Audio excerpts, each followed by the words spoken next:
శ్రీ గురుభ్యో నమః శ్రీమాత్రే నమః.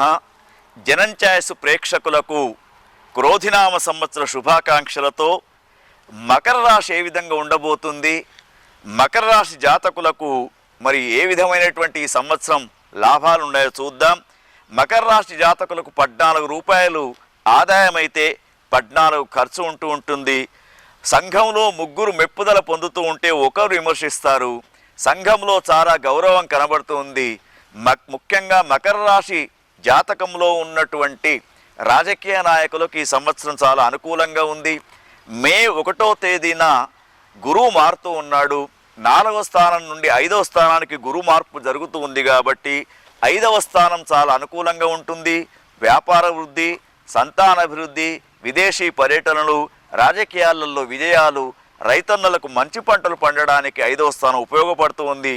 కానీ ద్వితీయంలో శని ఉన్నాడు కాబట్టి కొంత ఆరోగ్యం పైన శ్రద్ధ వహించండి. తృతీయ స్థానంలో రాహు చాలా అనుకూలంగా ఉన్నాడు కాబట్టి వీరికి ఇంతవరకు వీరిపైన ఉన్నటువంటి నరదృష్టి ఏదైతే ఉందో ఈ సంవత్సరం నుంచి దూరమయ్యి వీరు సమాజంలో మంచి గౌరవాన్ని పొందే అవకాశం కనబడుతూ ఉంది. 9వ స్థానంలో కేతు ఉన్నాడు కాబట్టి కొంత మరి జ్ఞానానికి సంబంధించినటువంటి అంటే ఎదుటి వారి యొక్క జ్ఞానం పైన ఆధారపడకుండా మనకు ఉన్నటువంటి నాలెడ్జ్ ప్రకారంగా మనం ముందుకు పోవడం అనేది శ్రేయస్కరం.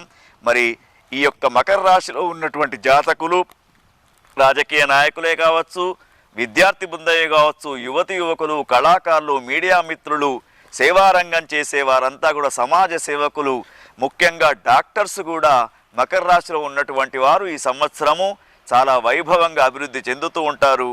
గత సంవత్సరం కంటే ఈ సంవత్సరం వీరికి వైభవంగా ఉంటుంది. ఓం తత్సత్.